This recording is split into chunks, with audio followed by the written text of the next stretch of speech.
श्री कृष्ण कह रहे हैं कि इस तत्पद को बहुत ध्यान से खोजना चाहिए और समझना चाहिए। कौन है इस संसार रूप वृक्ष का आधार? क्योंकि उसको जो जानेगा, जो उसको समझ लेगा, यस्मिन गतः भूया न निवर्तन्ति, इस स्वरूप को जो जानता है, इस स्वरूप को जो समझ लेता है, वो फिर वापस इस संसार में नहीं लौटता। जो गया तो फिर पीछे नहीं आता है। अब अजब बात यह है कि ये वृक्ष बड़ा पुराना है और इसका विस्तार भी बड़ा जबरदस्त है। तो हम तो एक ही काम कर सकते हैं, कृष्ण कहते हैं कि जिस परम नारायण ने इस जगत को आधार दिया है, बस उसकी शरण में जाओ। शरण में जाने का अर्थ उसको पहचानो। जिस वृक्ष रूप संसार का कोई आदि अंत नहीं है, उसके आधार परम पुरुष के चरण कौन से होंगे? श्लोक में आया ना, पुरुषम प्रपद्ये, उस अनादि पुरुष के चरणों को पकड़े, उसके चरण में उसके समर्पित हो जाए। प्रपद्ये कैसे? वो पुरुष के चरण कहाँ हैं? कहाँ पकड़े उसको?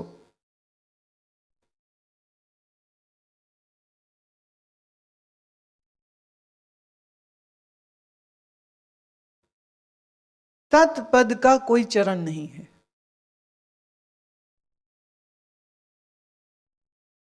तत्व के कौन से चरण? तत्व का कौन सा सिर? तत्व के कौन से हाथ पैर? उसका ना कोई हाथ, न पैर, न सिर। अशरीरी है जो, उसके लिए हम किसी दुनियावी मनुष्य के शरीर के अंगों का आरोपण उस पर कैसे कर सकते? तो ऐसे ही कोई कहे खुशबू के पैर पकड़ लो। फूल में आती खुशबू के पैर तो होते ही नहीं, किसको पकड़ोगे? खुशबू के हाथ नहीं जो हाथ पकड़ लोगे। इसीलिए तो फूल कोई अपने बगीचे में उगाता है और हवा से खुशबू उड़ के पड़ोसी के घर तक चली जाती है और मालिक कुछ नहीं कर सकता है कि वो जिससे वो खुशबू को रोक सके। फूल एक जगह में है, दूसरी जगह में नहीं है, तो उसकी खुशबू यहां से वहां जा सकती है, लेकिन जो ब्रह्म सर्व में उपस्थित है वो कहां से कहां जाएगा और तुम उसको कहां से पकड़ोगे? और तुम उससे जुदा हो जो उसको पकड़ोगे। मूर्खता वाली बात हो गई थी।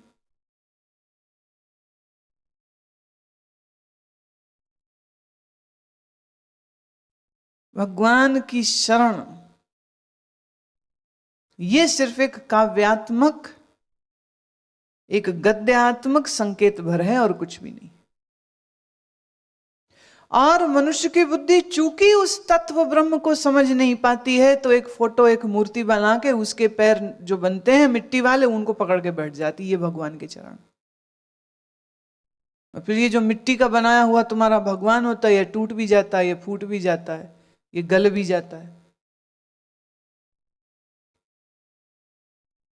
क्षति आ जाती है उसको। क्षति आ जाए क्या करते हैं?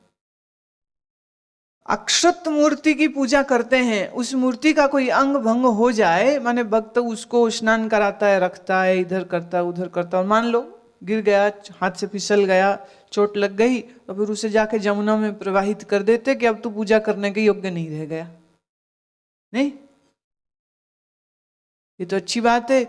10 रुपए में भगवान खरीद लाओ और जब इच्छा है तो खेलो उस मूर्ति के साथ डॉल की तरह, और फिर एक दिन फिर उसको जाओ जमुना में प्रवाहित कराओ, फिर जाके नया ले आओ। बच्चे होते हैं तो वो गुड़िया से खेलते हैं, बड़े हो जाते हैं तो भगवानों की मूर्तियां बना के उनसे खेल रहे। तत्व भगवान कौन है? भगवान किसी व्यक्ति का नाम नहीं है। भगवान का अर्थ है भगवत्ता। और अपनी ही मूर्खता से उस अनादि अनंत अशरीरी शाश्वत को एक फोटो, एक मूर्ति, एक चित्र, एक शरीर में कैद देखना चाहता है, क्योंकि उसको यह बड़ा सुविधापूर्ण है। तत्व को समझने के लिए तो अकल चाहिए। अकल कब बनेगी? जो अंतःकरण सात्विकी होगा। अंतःकरण सात्विकी कब होगा? जो रजोगुण तमोगुण दबाएगा। तो लंबी यात्रा है। तो इतनी लंबी यात्रा करता नहीं, आसान तरीका करता है। उस तत्व रूप कृष्ण को तो समझ नहीं पाता है, पर कृष्ण की मूर्त से अपने दिल को खूब अच्छा बहला लेता है। भगवान कह रहे हैं उस परम पद परमेश्वर को जिसने जाना, वो लौट के फिर इस संसार, कल्पित संसार से न तो आसक्त होता है, न तो अहंकारी होता है, न तो अज्ञानी फिर होता है पुनः, न तो वो फिर किसी बंधन में आता है।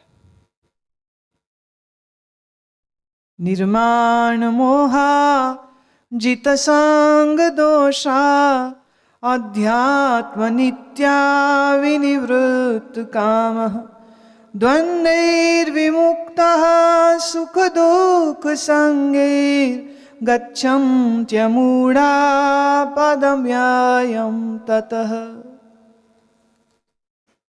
नष्ट हो गया है मान और मोह जिनका, जीत लिया है आसक्ति रूप दोष जिनने, परमात्मा के स्वरूप में निरंतर स्थिति है जिनकी, नष्ट हो गई है कामना जिनकी, सुख दुख नाम के द्वंद्वों से जो विमुक्त हुए, ज्ञानी जन उस अविनाशी परम पद को प्राप्त हो जाते हैं। जिसने उस मूल ब्रह्म को जाना, ये उसकी स्थिति का वर्णन है। और इस 15वें अध्याय की महिमा यही है कि सार में उस अनंत प्रकृति को भी समेट दिया है, और उस अनंत के आधार में जो मूल है उसको भी समेट दिया है। और जो उस मूल को जान लेता है, उस ज्ञानी के लक्षण भी साथ ही साथ उन्होंने कह दिए। न तद्भास्यते सूर्यो न शशांको न पावकः यत् गत्वा न निवर्तन्ते तद्धाम परमं मम। उस स्वयं प्रकाशमयी परम पद को न सूर्य प्रकाशित कर सकता है, न चंद्रमा न अग्नि प्रकाशित कर सकती है। जिस परम पद को प्राप्त होकर मनुष्य पीछे संसार में नहीं आते हैं, वही मेरा परम धाम है। अब इस श्लोक का जो द्वैतवादी हैं उसका अर्थ ये करते हैं कि यहाँ श्री कृष्ण अपने उस धाम के बारे में चर्चा सुना रहे। मेरा घर कहाँ है? जहाँ से सूरज की रोशनी लौट आती है और चंद्रमा की रोशनी लौट आती है, हवा लौट आती है, जहाँ वहाँ पर मेरा धाम है। तो भक्तों ने फिर अपनी कल्पना लड़ा रखी कि सूरज और चांद से आगे कहीं कृष्ण का धाम है जहां हमें मर के जाना है। फिर कल्पना आ गई।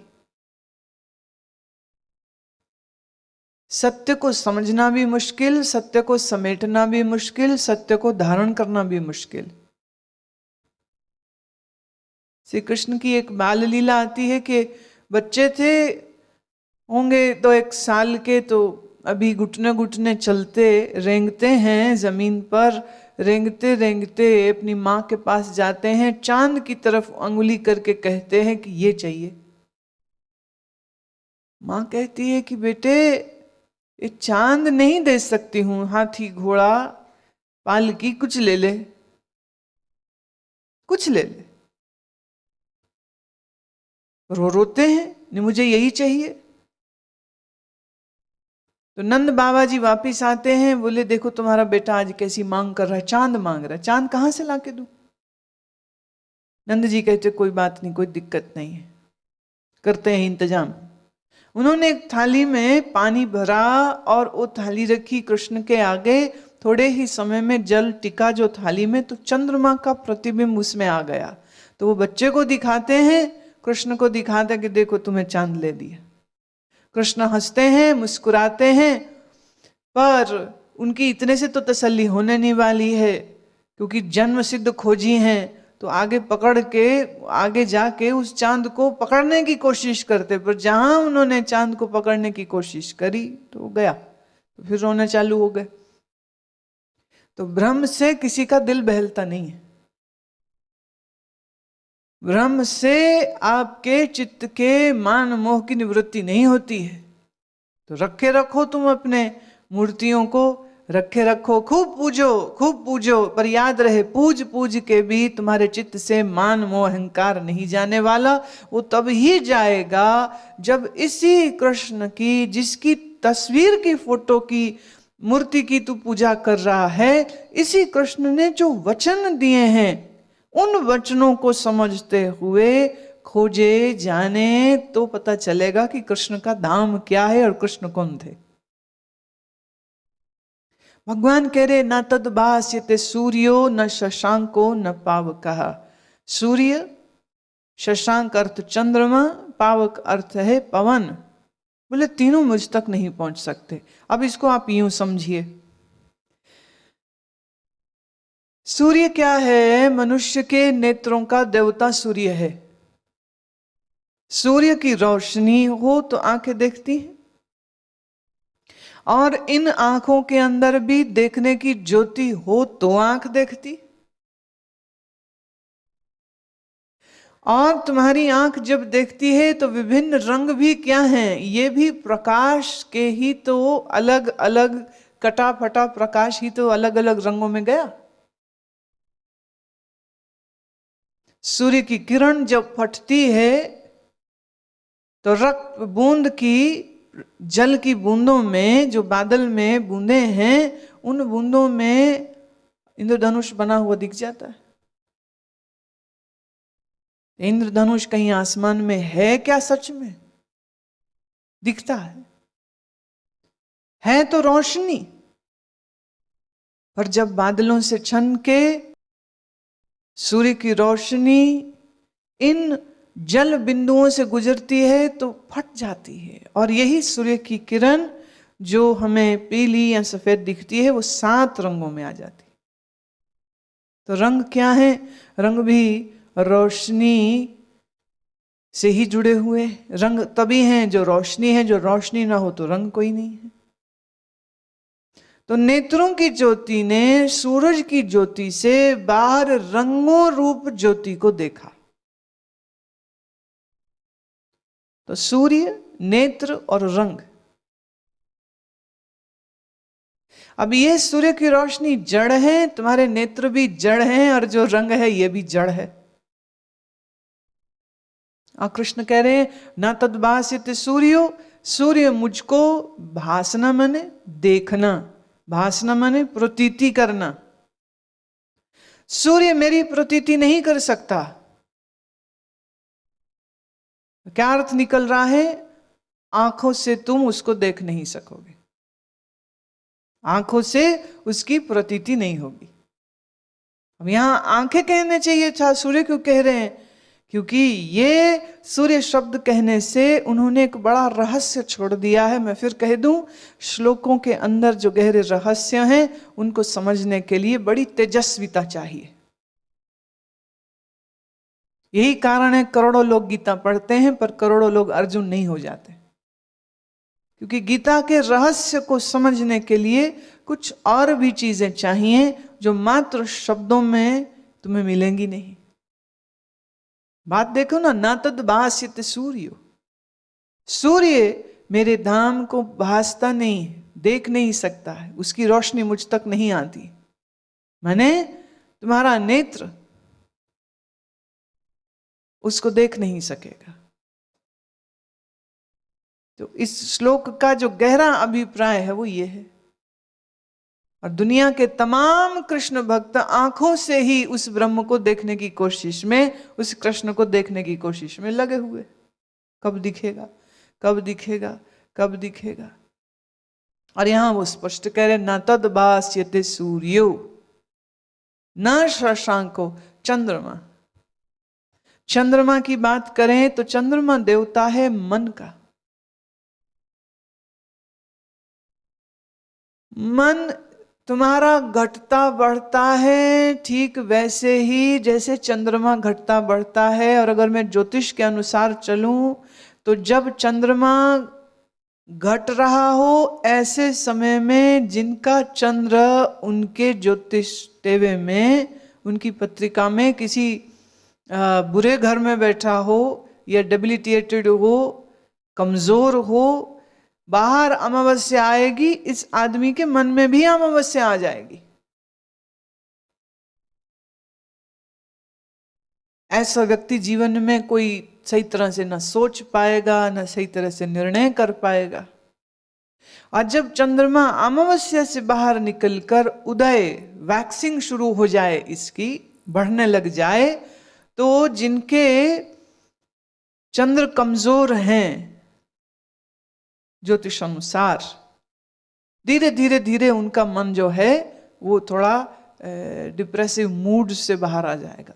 तो चंद्रमा का आपके मन से इतना गहरा रिश्ता है,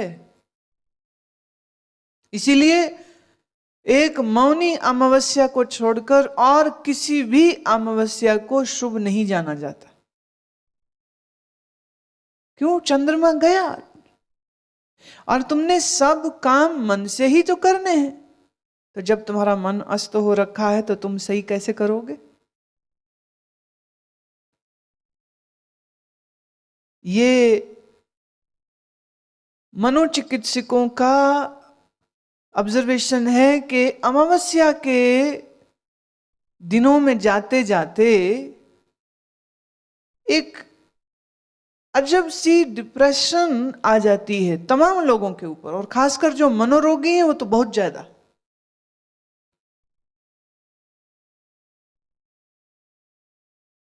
और जब पूर्णमासी आती है तो पूर्णमासी के रात में ही समंदर में ज्वार भाटा उठता है।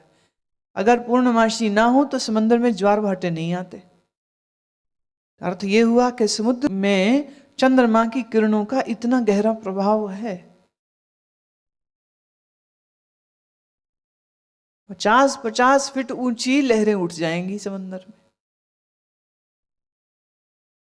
खूब हिलजुल, बहुत चंचल हो जाता है समंदर तब। अगर चांद की किरणों का इतना गहरा प्रभाव समंदर के जल पर आता है तो मनुष्य के शरीर में 70% जल ही तो है। 70% of human body is water.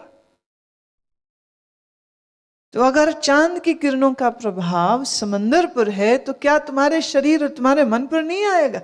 आएगा। तो हमारे ऋषियों ने इस बात का प्रावधान बनाया कि अमावस्या के दिनों में आते आते उन्होंने बड़े सारे कर्म कांड दे दिए। दान करो, जप करो, तीर्थ जाओ और स्नान करो। सिखों में ज्योतिष के प्रति कोई खास श्रद्धा नहीं है। ज्योतिष अपने आप में विज्ञान है, पर जब वैज्ञानिक नहीं रहेंगे तो विज्ञान का प्रसार कौन करेगा?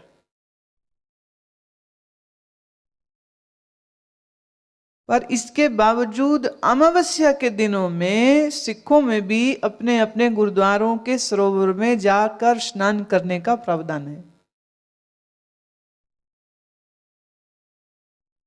बड़ी प्रसिद्ध है यह बात। अमावस्या के दिनों में गुरुद्वारों में सबसे अधिक भीड़ मिलेगी तुम्हें, और पूर्णमासी पर भी सबसे अधिक मिलेगी। कहीं ना कहीं शायद यह होता है कि ऋषि जनों को, सदगुरुओं को अपने सामने ऐसे मूर्ख बैठे हुए दिखते होंगे ना, तो वो ज्यादा वैज्ञानिक डिटेल में गए कोई नहीं। बस इतना ही कह दिया कि अमावस्या को जाके स्नान करियो, दान करियो, बस इतना बोल दिया। क्यों करो? अब क्यों पूछेगा वो जिसको कुछ अकल है। तो जिसको कुछ अकल है उसको ही तुम वैज्ञानिक डिटेल दो। छोटा बच्चा पूछता है कि ये जो मेरा भाई पैदा हुआ ये कैसे पैदा हुआ है, माँ बाप क्या जवाब देते? डिटेल बताएंगे उसको। बोले अस्पताल से ले आए, कौवा छोड़ गया था। बच्चे का दिल बहल जाता, वो इतनी भर बात को सच मान लेता है। पर याद रखिए ये जो झूठ तुम बोल रहे हो ना बच्चे से, ये कहीं ना कहीं तुम्हें बड़ा भारी पड़ने वाला है। क्योंकि जिस दिन बच्चे को यह मालूम होगा कि वास्तव में बच्चे पैदा कैसे होते हैं, उस दिन से कहीं ना कहीं उसके अवचेतन मन में अपने पिता और मां के प्रति एक अविश्वास और अश्रद्धा आ जाती है कि ये झूठ बोलते हैं। आज पश्चिम के बहुत से विचारकों और मनोवैज्ञानिकों ने यह बात कही है कि जिस पति पत्नी को पहले से एक संतान हो और वो दूसरी पैदा करने जा रहे हैं, और बच्चा जब अपनी माँ के बढ़े हुए पेट को देख के प्रश्न करे कि ये क्या है, ये ऐसे क्यों हो गया, तो बच्चे को झूठ मत पकाओ, तो बच्चे को समझाओ।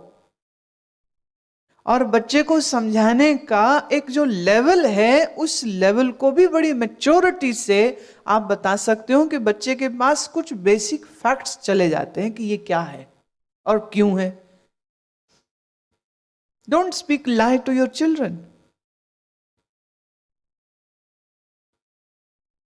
ये जो झूठ पहला बोला जाता है ना बच्चे को, ये उसकी जिंदगी में बहुत से दुष्प्रभावों को छोड़ने जा रहा है, और छोड़ेगा भी। क्योंकि जब एक बात झूठ साबित हो गई तो फिर उसके मन में ये शंका तो उठ जाती ना, और कितनी बातें हैं जो इन्होंने झूठ बोली। ये जो संशय, ये जो डाउट्स आते हैं ना बच्चे के, ये सबकॉन्शियस में आते हैं, कॉन्शियसली तो नहीं आते हैं, लेकिन सबकॉन्शियसली पहुंच जाते हैं। इसलिए तुम देखोगे अधिकतर माँ पिता का अपने बच्चों के साथ राया बहुत गहरा इंटेलेक्चुअल रिश्ता नहीं होता है। माँ बाप की इज्जत करते हैं, लेकिन बौद्धिकता के तल पर उनसे वो संबंध नहीं बना पाता, एक अविश्वास आ जाता है।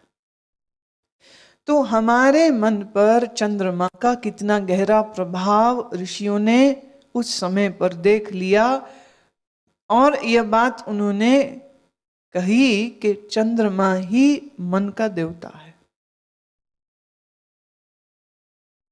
अब जैसे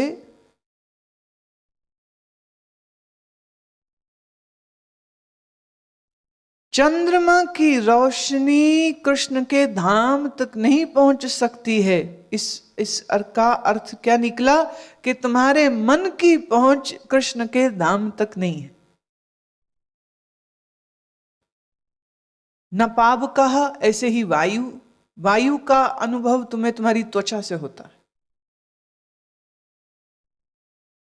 शीतल, गरम, नॉर्मल वायु का तापमान, वायु के थपेड़े तुम्हारी स्किन महसूस करती है।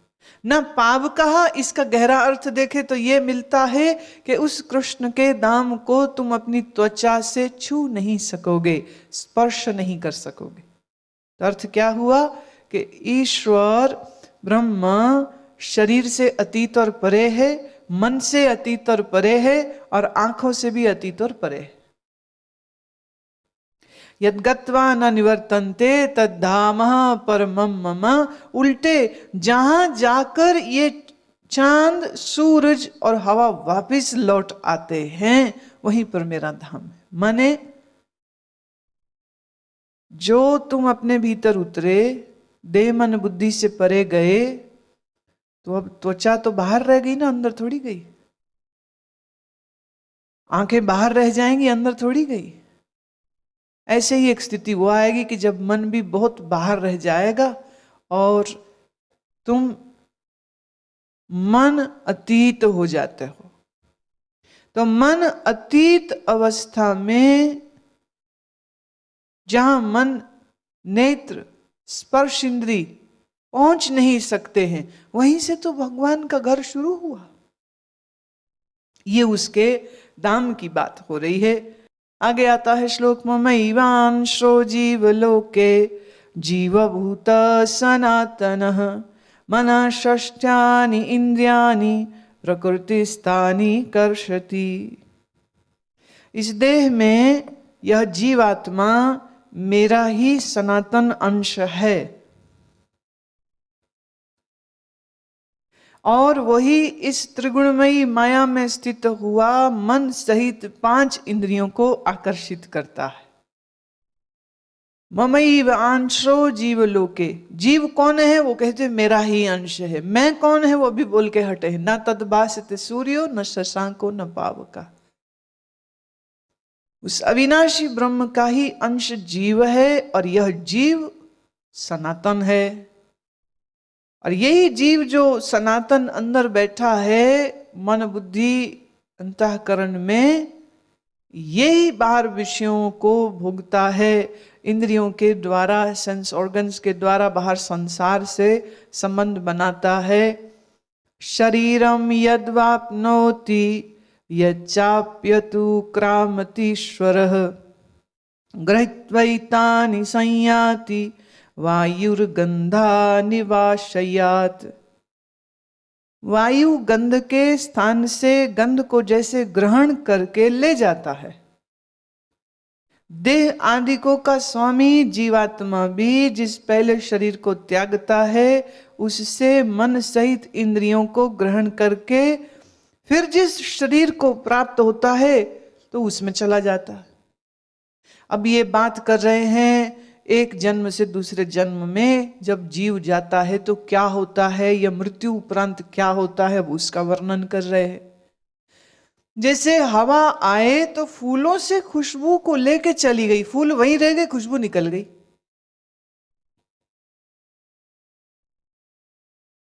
और ऐसे भी फूल होते हैं कि एक दफे उनकी खुशबू गई तो फिर तुम उसको सूंघो, उसमें कुछ भी नहीं होता। ऐसे भी कुछ फूल होते। ठीक इसी तरह से मृत्यु के समय पर यह जीव इंद्रियों को, मन बुद्धि चित्त अहंकार को समेट करके निकल जाता है, और फिर जिस नए शरीर में ये जाएगा वहां जाकर श्रोत्रम चक्षुषा स्पर्शनम चरसनम घ्राणमेव च अधिष्ठाय मनश्चायम विषयानुपसेवते। यह जीवात्मा श्रोत्र, चक्षु, श्रोत्र माने कान, चक्षु माने आंख, त्वचा को, रसना माने जीभा, घ्राण मतलब नाक, और मन को आश्रय करके अर्थात इन सब के सहारे से ही विषयों का सेवन करता है। माने जब शरीर मृत्यु के काल में शरीर से इंद्रियों को, प्राण मन बुद्धि चित्त अहंकार को जीवात्मा समेट लेता, पोटली बांध ली, अब नए शरीर में गया, पोटली फिर खोल देता है। तो नया जन्म का अर्थ है कि सिर्फ शरीर नया मिला। यूं जानिए आपकी कार की बॉडी जो है वो गल गई, खराब हो गई, टूट गई, फूट गई, आपने गाड़ी में से इंजन और मीटर निकाला और नए खांचे, कार का एक नया शेल आपने बनवाया और उसके बोनट के नीचे अपने इंजन को टिकाया, मीटर वगैरह जोड़ा, तो कार नई की नई हो गई, रिवैम्प हो गई, रिमॉडल हो गई विद द न्यू बॉडी।